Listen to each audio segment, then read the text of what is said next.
கழக கலைஞர் ஊரு குலாவரி ஊரு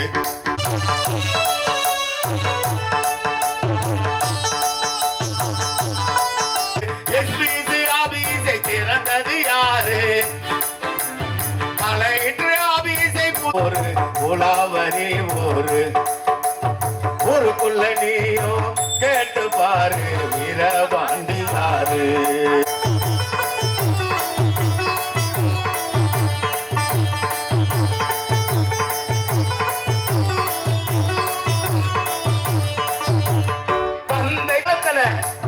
கலைஞர் மாளிகை கட்டி தந்தாரு கழக உடன்பிறப்பை அரவணைத்தாரு இப்போ கண்மூடி மறைந்து போனாரு சேலத்துக்கு பக்கத்துல சின்னஞ்சேரு ஊரு குலாவரி ஊரு நம் செல்வி உரிமை தொகை 1000 ரூபாய் நம் உழைக்கும் கரங்களுக்கு கௌரவம் காலை உணவு திட்டம் தந்து பிஞ்சு குழந்தை பசியை தீர்த்தாரே ஸ்டாலின் தொடரட்டும் தமிழ்நாடு வெல்லட்டும் தலை நிமிர்ந்து நிற்குது பரடா நம்ம தமிழ்நாடு தலை குனியாது கூறடா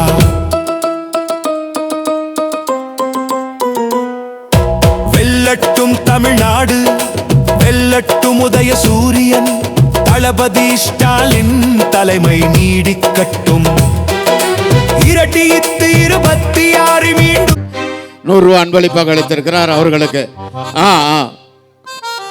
எங்கள் கலைக்குழு சார்பாக நன்றி விடுமா போலாம்பா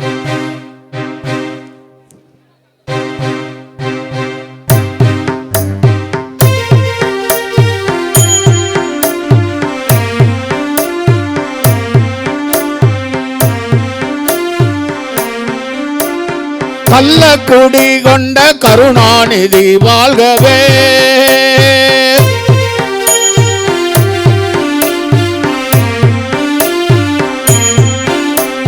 கள்ளக்குடி கொண்ட கருணாநிதி வாழ்கவே மக்கள் உள்ளம் கூடி கொண்ட உண்மை கலைஞர் வாழ்கவே கள்ளக்குடி கொண்ட கருணாநிதி வாழ்கவே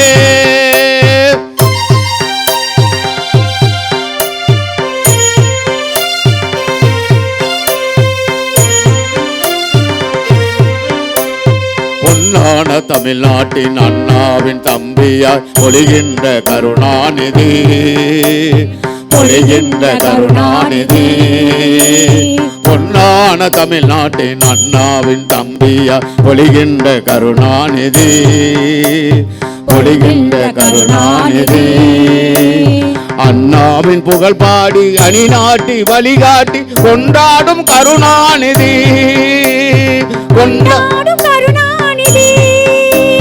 கண் போன்ற கருணாநிதி திமுக கழகத்தின் கருணாநிதி கள்ளக்குடி கொண்ட கருணாநிதி வாழ்கவே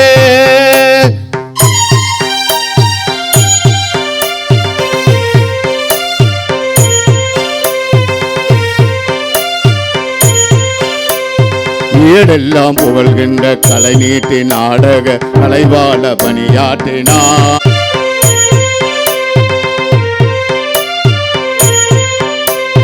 அண்ணாவின் அடி சென்று அழகான நெறி செல்லும் அதிமேதை கருணாநிதி அதிமேதை கருணாநிதி அண்ணாவின் அடி சென்று அழகான நெறி செல்லும் அதிமேதை கருணாநிதி அதிமேதை கருணாநிதி குண்டேந்தும் பீரங்கி. இந்த பாடலுக்கு பின்னாலே நாம் கலைஞர் அவர்கள் இயற்றிய பராசக்தி படத்தில் இருந்து பாடலை மாற்றி எழுதி பாடலை உங்களுக்காக வழங்க இருக்கின்றார் எங்கள் கலைக்குழு ராதாகண்ணன். அதற்கு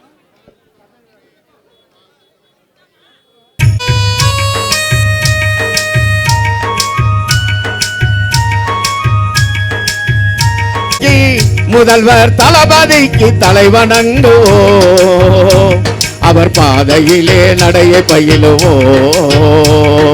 தேர்தலிலே ஒன்று கோடுவோம். நாம் தேர்தலிலே பதிக்கு தம் தளபதிக்கு முதல்வர் தளபதிக்கு தலை வணங்குவோம். அவர் பாதையிலே நடைய பயிலுவோம். அப்படியே குரலை கேட்கின்றவர் தமிழ் இல்லங்களில் எண்ணங்களில் வாழ்கின்றவர். தளபதிக்கு நம் தளபதிக்கு காலின் தளபதிக்கு முதல்வர் தளபதிக்கு தலை வணங்குவோம். அவர் பாதையிலே நடைய பயிலுவோம்.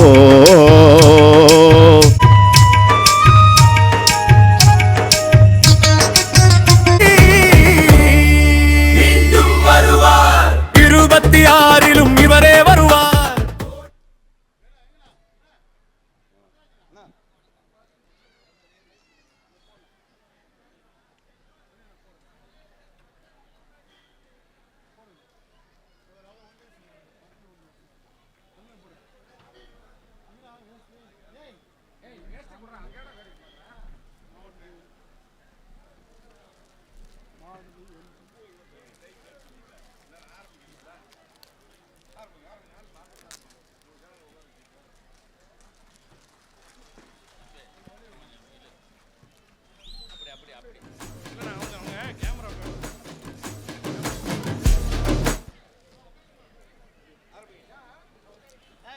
தமிழ்நாடு தலைகுனியாது.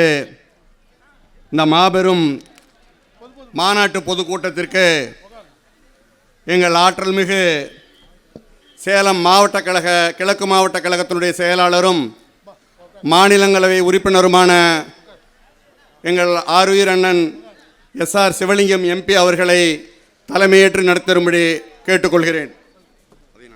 அதை நான் வழிமொழிகிறேன்.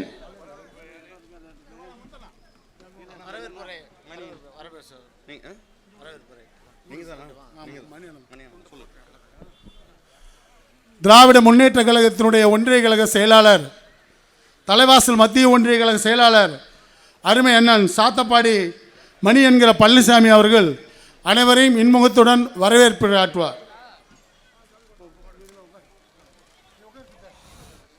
மாபெரும் பொதுக்கூட்டத்திற்கு வருகை தந்திருக்கும் மரியாதைக்குரிய கிழக்கு மாவட்ட கழக செயலாளர் அருமை அண்ணன் எஸ்ஆர் சிவலிங்கன் அவர்கள் எம்பி அவர்களே, மற்றும் சிறப்பான நம்ம தலைவருடைய நலத்திட்டத்தெல்லாம் எடுத்துரைக்க வந்திருக்கும் அருமை அண்ணன் கோவி செழியன் அமைச்சர் அவர்களே, அமைச்சர் பெருமக்கள் அவர்களே, மற்றும் இங்கு வருகை தந்திருக்கும் பாசத்துக்குரிய சேலம் கிழக்கு மாவட்ட அவைத்தலைவர் கருணாநிதி அவர்களே, சுரேசன் அவர்களே, மாவட்ட துணைச் செயலாளர் சின்னதுரை அவர்களே, ஸ்ரீராம் அவர்களே, எம்பி நாடாளுமன்ற உறுப்பினர் எம்பி மலையரசன் அவர்களே, மாவட்ட ஆதிதிராவிடர் நலக்குழு எம்எல்ஏ பாசத்துக்குரிய அண்ணன் குணசேகரன் அவர்களே, கோமதி அவர்களே, எஸ்பி பாலமுருகன் அவர்களே, பிஜி அழகவேலர்களே, தம்பி சித்தார்த்தன் அவர்களே, பொன்முத்து அவர்களே, லட்சுமணன் அவர்களே, ஜெயபாலன் அவர்களே, பெரியசாமி அவர்களே,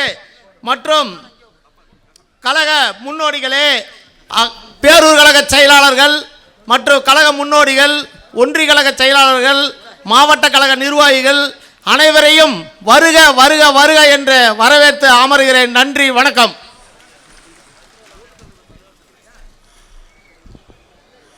தலைவாசல் வடக்கு ஒன்றிய கழக செயலாளர் அருமை சகோதரர் பாலமுருகன் அவர்கள் சிறப்புரையாற்று.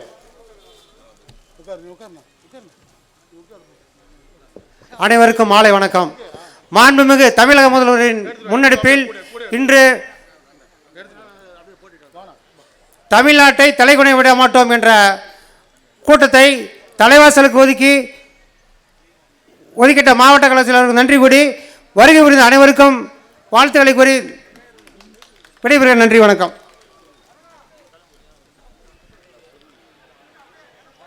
சேலம் கிழக்கு மாவட்ட திமுக சார்பில் தலைவாசல் ஒன்றியத்தில் கெங்கவள்ளி சட்டமன்ற தொகுதி தமிழ்நாடு தலைகுனிய விடமாட்டோம் என்று மாபெரும் பொதுக்கூட்டத்திற்கு தலைமையேற்று நடத்தி கொண்டிருக்கும் எங்கள் ஆற்றல்மிகு அண்ணன் சேலம் கிழக்கு மாவட்ட கழக செயலாளர் அவர்களுக்கும், சிறப்புரையாற்ற வந்திருக்கும் உயர்கல்வித்துறை அமைச்சர் அவர்களுக்கும் மற்றும் மாவட்ட கழக ஒன்றிய கழக பேரூர் கழக நிர்வாகிகள் அனைவருக்கும் இங்கு வந்திருக்கக்கூடிய பொதுமக்கள் அனைவருக்கும் எனது மாலை வணக்கத்தை தெரிவித்துக் கொள்கின்றேன். தலைவாசல் கெங்கவள்ளி சட்டமன்ற தொகுதி வருகின்ற சட்டமன்ற எலெக்ஷனில் கிட்டத்தட்ட ஒரு 50,000 வாக்குகள் குறையாமல் வெற்றி பெற இங்கே வந்திருக்கும் அனைவரும் உறுதிமொழி எடுத்து அந்த அளவுக்கு நம்ம சிறப்பாக செயல்பட்டு அதில் முன்னணியில் தலைவாசல் தெற்கு ஒன்றியம் அதிக வாக்குகள் பெற்று தரும் என்று கூறிக்கொண்டு விடைபெறுகிறேன். நன்றி, வணக்கம்.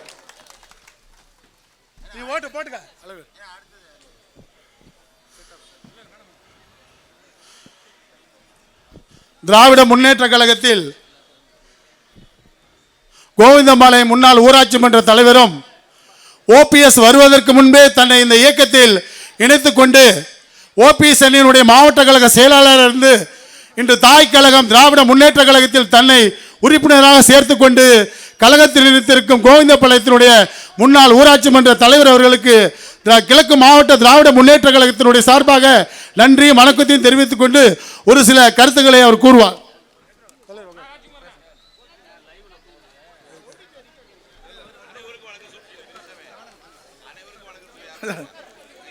சேலம் கிழக்கு மாவட்டம் திமுக கெங்கவள்ளி சட்டமன்ற தொகுதி தமிழ்நாட்டை தலைகுனி விட மாட்டோம் என்று நடைபெற்றுக் கொண்டிருக்கின்ற தலைவாசல் மாபெரும் கூட்டத்திற்கு தலைமை தாங்கி கொண்டிருக்கும் அண்ணன் மாவட்ட செயலாளர் எஸ்ஆர் அவர்களுக்கு மற்றும் அனைவருக்கும் என் நன்றி கலந்த வணக்கத்தை தெரிவித்துக் கொள்கிறேன். நான் அண்ணா திமுகவில் 40 ஆண்டுகள் பணியாற்றினேன். அந்த கட்சி அம்மாவோடையும் எம்ஜிஆரோடையும் என்னுடைய நிர்வாகம் தவறி போயிடுச்சு. இப்போ பொறுப்பேற்றுள்ள எடப்பாடி பழனிசாமி நிர்வாக திறமை சரியாக காரணத்தினால் சிறப்பாக பணியாற்றி கொண்டிருக்கும் தளபதி அவர்களுடைய கொள்கையை ஏற்று நான் அந்த கட்சியை விட்டு விலகி அண்ணா திராவிட முன்னேற்றத்தை நடத்தியுள்ளேன். இந்த தொகுதி 3 முறை திமுக தோற்றுவிட்டது. இந்த முறை திராவிட முன்னேற்ற கழகம் வெற்றி பெற அரும்பாடுபட்டு வெற்றி பெற செய்வேன் என்று நன்றி கூறி வணங்குகிறேன். வணக்கம்.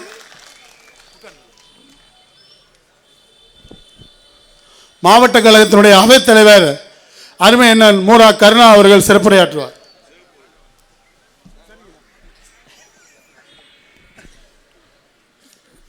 கெங்கவள்ளி சட்டமன்ற தொகுதியினுடைய தமிழ்நாட்டை தனியுடைய விடமாட்டோம் கூட்டணியினுடைய தலைவர் மாவட்ட கழகத்தினுடைய செயலாளர் அருமை அண்ணன் எஸ்ஆர்எஸ் அவர்களே, இங்கே வருகை தந்து நல்லதுறை பேச்சை சிறப்புரையை உங்களுக்கு ஆற்ற வந்திருக்கின்ற உயர்கல்வித்துறை அமைச்சர், நீண்டகால எங்களுக்கு தொடர்புடைய கழகத்தினுடைய செயல் வீரர் அருமை அண்ணன் கோவி செலியன் அவர்களே, மற்றும் இங்கே வருகை தந்து இந்த நிகழ்ச்சியில் கலந்து கொண்டிருக்கின்ற கள்ளக்குறிச்சியினுடைய நாடாளுமன்ற உறுப்பினர் அன்பு சகோதரர் மலையரசன் அவர்களே, மற்றும் மாவட்ட கழகத்தினுடைய நிர்வாகிகளே, பொதுக்குழு உறுப்பினர், செயற்குழு உறுப்பினர்களே, இங்கே திரளாக கலந்து கொண்டிருக்கின்ற பொதுமக்களை உங்கள் அனைவருக்கும் இனிய மாலை வணக்கத்தை தெரிவித்துக் கொண்டு, நம்மளுடைய தலைவர் அவர்கள் இந்த தமிழ்நாட்டை தலைகுனிய விடமாட்டேன் என்று ஏன் என்று சொல்கிறார் என்றால், இந்த மத்திய அரசு இந்த தமிழ்நாட்டை வஞ்சித்து கொண்டிருக்கிறது. அதையும் மீறி இந்த தமிழ்நாட்டில் பெண்களான உங்களுக்கு இந்த ஆட்சியை தந்து கொண்டிருக்கின்றார், இந்த திராவிட மாடல் ஆட்சியை.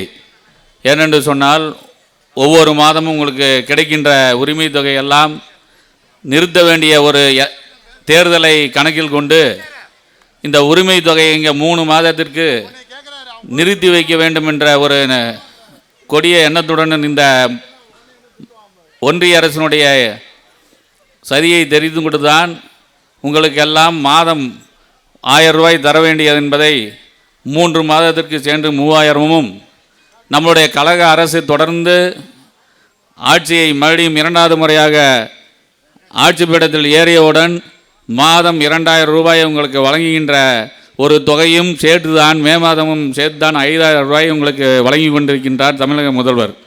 அதே போல் விடியல் பயணம் என்ற உங்களுக்கு கட்டணமில்லா பேருந்தை வழங்கியவரும் நம்மளுடைய முதலமைச்சர் அவர்கள். அதே போல் தமிழ் புதவன் திட்டம், பெண்களுக்கு புதுமை பெண் திட்டம் போன்ற திட்டங்களை எல்லாம் கொண்டு வந்து உங்களுடைய குடும்ப சுமையெல்லாம் குறைத்து அவங்களுடைய குடும்பத்தினுடைய மறுமலர்ச்சிக்கு உண்டான வழிவகையை சென்று கொண்டிருக்கிறதான் இந்த அரசாங்கம். எனவே நீங்கள் வருகின்ற சட்டமன்ற தேர்தலிலே இந்த பகுதியிலே 200 தொகுதியை வென்றெடுக்க வேண்டும் என்ற நம்மளுடைய தலைவர் கூற்றுக்கு இணங்க நம்மளுடைய சட்டமன்ற உறுப்பினர் இந்த பகுதியில் உதயசூரியன் சின்னத்திலே வெற்றி பெற்று அந்த 200லே கெங்கவள்ளி சட்டமன்ற உறுப்பினரும் இருக்க வேண்டும் என்று உங்களிடம் கேட்டுக்கொண்டு இந்த வாய்ப்புக்கு நன்றி கூறி விடைபெறுகிறேன். நன்றி, வணக்கம்.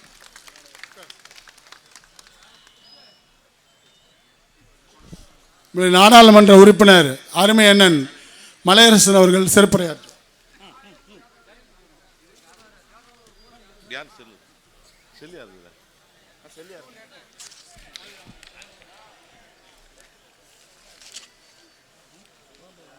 சேலம் கிழக்கு மாவட்ட திமுகவின் சார்பாக கெங்கவள்ளி சட்டமன்ற தொகுதியில் இன்று நடைபெற்று கொண்டிருக்கும் தமிழ்நாடு தலைகுனியாது என்ற மாபெரும் பொதுக்கூட்டத்திற்கு தலைமை பொறுப்பேற்று நடத்தி கொண்டிருக்கும் சேலம் கிழக்கு மாவட்ட செயலாளரும்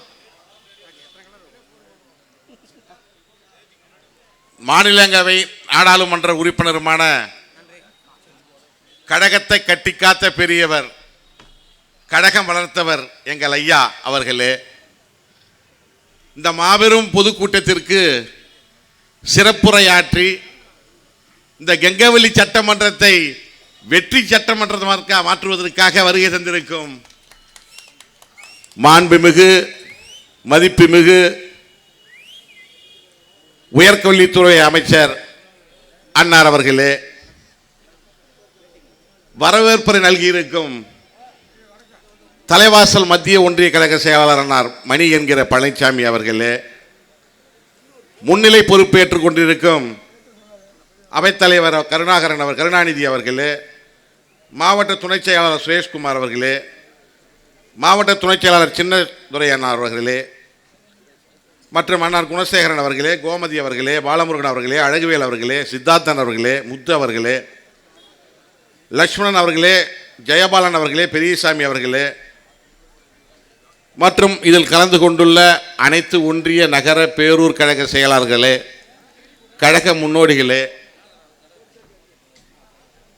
இந்த கூட்டத்தில் பெருந்திரளாக கலந்து கொண்டுள்ள கழக உடன்பிறப்புகளே, எனது தாய் இல்லம் கொண்ட தாய்மார்களே, என்னுடைய சகோதரிகளே, உங்கள் அனைவருக்கும் முதற்கண் நன்றியும் வணக்கத்தையும் தெரிவித்துக் கொண்டு, இதில் கலந்து கொண்டுள்ள ஊடக நண்பர்களுக்கும் என் நன்றியை தெரிவித்துக் கொண்டு, தமிழ்நாடு தலைகுனியாது என்ற இந்த பொதுக்கூட்டம் எதற்கு நம்மெல்லாம் எண்ணி பார்க்கணும். தமிழ்நாடு தலைகுனிய வேண்டும் என்றே ஒரு திட்டம் போட்டு ஒரு ஒன்றிய அரசுடன் சேர்ந்து கொண்டு இங்கு இருக்கிற இந்த எடப்பாடி பழனிசாமி சேர்ந்து கொண்டு தமிழ்நாடு மட்டுமல்ல, தமிழ்நாட்டில் வாழக்கூடிய தமிழ்நாட்டு மக்களும் தலைகுனிய வேண்டும், தலை நிமிரக்கூடாது என்று பல திட்டங்களை செய்து கொண்டிருக்கிறார்கள். இதெல்லாம் நம்ம தினமும் பேப்பர் நியூஸ் யூடியூப்ல பார்த்துட்டு தான் இருக்கோம். தலைவர் 2021 ஆட்சி பொறுப்பு ஏற்ற போது என்னென்ன திட்டங்கள் செய்வதாக தேர்தல் வாக்குறுதியில் கூறியிருந்தாரோ, கூறியிருந்த திட்டங்களை விட சொல்லாத திட்டங்களை நிறைய செய்திருக்கிறார்.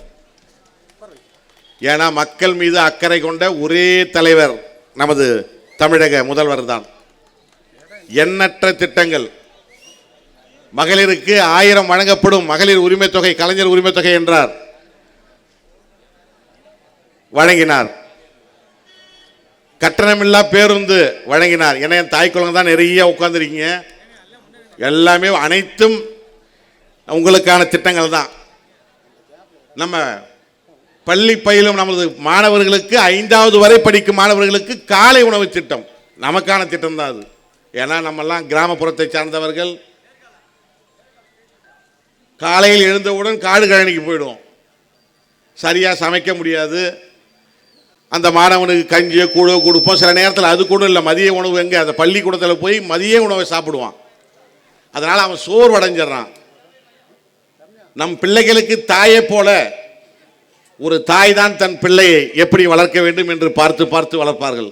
ஆனால் தமிழக முதல்வர் தமிழ்நாட்டில் உள்ள அனைத்து மாணவர்களுக்கும் தாயாகவும் தகப்பனாகவும் இருந்து அந்த காலை உணவு திட்டத்தை அறிவித்தார். எவ்வளவு பெரிய திட்டம் இது! காலை உணவு திட்டம் என்பது ஒரு சாதாரண திட்டம் இல்லை. ஒரு மாணவன் பசியோடு இருந்தால் அவனுக்கு சிந்திக்கும் திறனே இருக்காது. இன்றைக்கு அந்த காலை உணவு திட்டத்தை அறிவித்த பிறகு பள்ளி இடைநின்றலே இல்லை, கூடுதலாக மாணவர்கள் செல்கிறார்கள், நிற்பதே இல்லை மாணவர்கள். அவருடைய சிந்திக்கும் திறனும் அதிகரிக்கிறது. இதுபோல எண்ணற்ற திட்டங்களை தலைவர் அவர்கள் செய்து கொண்டிருக்கிறார். தமிழ்நாட்டை தமிழக முதல்வர்கள் என்றும் தலைகுனிய விட மாட்டார், தமிழனையும் தலைகுனிய விட மாட்டார் என்று கூறிக்கொண்டு, இந்த ஒன்றியத்தில் ஆளும் ஒன்றிய அரசும் அதுக்கு ஒத்துப்போகின்ற எடப்பாடி பழனிசாமியும் நமக்கெல்லாம் என்னென்ன துரோகத்தை பண்ணிட்டு இருக்காங்க ஒரே ஒரு சின்ன கருத்தை மட்டும் சொல்லிட்டு நான் விடைபெறுகிறேன். ஏன்னா எங்கள் அண்ணன் பேசணும், மாவட்ட செயலாளர் அண்ணா அவர்கள் பேசணும், ஐயா அவர்கள் பேசணும். 2014 மோடி ஆட்சிக்கு வரும்போது தேர்தல் வாக்குறுதியாக இந்தியாவில் உள்ள கருப்பு பணத்தெல்லாம் ஒழிச்சு ஒவ்வொரு அக்கௌண்ட்டுக்கும் ஒவ்வொரு குடும்பத்துக்கும் 15 லட்சம் ரூபாய் பணம் தரேன்னு சொன்னார். கொடுத்தாராமா? எல்லாரும் அதை பார்த்துட்டு போய் அக்கௌண்ட் ஓப்பன் பண்ணோம். அக்கௌண்ட்ல இருந்த பணம் தான் போச்சு, அக்கௌண்ட்ல இருந்த பணம் தான் போச்சு. அது மட்டுமா, கோவை மதுரை மெட்ரோ ரயில் திட்டம், வட மாநிலங்களில் மக்கள் தொகை இருக்குது இல்லை, ஆனால் அந்த பகுதிக்கு என்ன பண்ணிடுறாரு, எல்லா திட்டத்தையும் கொண்டு சேர்த்துறாரு. தமிழ்நாடா முடியாது. அந்த திட்டத்துக்கு ஒரு முட்டுக்கட்டை கேட்டால் மக்கள் தொகை பிரச்சனை. அதோடு மட்டுமல்ல, மதுரை எய்ம்ஸ் ஹாஸ்பிட்டல்னு ஒன்று எப்போ அது ஆரம்பிச்சாருன்னா 2019 ஆரம்பித்து 18 சொல்லி 19 அடிக்கல் நாட்டுறாரு. இதுவரையில் நடக்கலை. ஆனால் நம்ம தமிழக முதல்வர் ஆட்சி பொறுப்பு ஏற்ற உடனே கிண்டியில் கலைஞர் நூற்றாண்டு நினைவு மருத்துவமனைன்னு சொல்லிட்டு 6 மாதத்தில் 1000 படுக்கை கொண்ட ஒரு மருத்துவமனையை உருவாக்கி நம்மை போல உள்ள கிராமத்தில் உள்ளவர்கள் அனைவருக்கும் சிகிச்சை பெற்றுக் கொடுத்திருக்கிறார், வளர்த்தி கொடுத்திருக்கிறார். அது மட்டுமா, புயல் வெள்ளம் நிதி வந்ததுன்னா ஒரு நிதியும் ஒதுக்குறதே கிடையாது தமிழ்நாட்டிற்கு. குறிப்பாக கஜா புயல், மிக்ஸாம், பெஞ்சல் புயல் அப்படின்னு. கல்வி நிதி நமக்கு தமிழ்நாட்டிற்கு கொடுக்க வேண்டிய கல்வி நிதி 2500 கோடிக்கு மேல் தரணும்.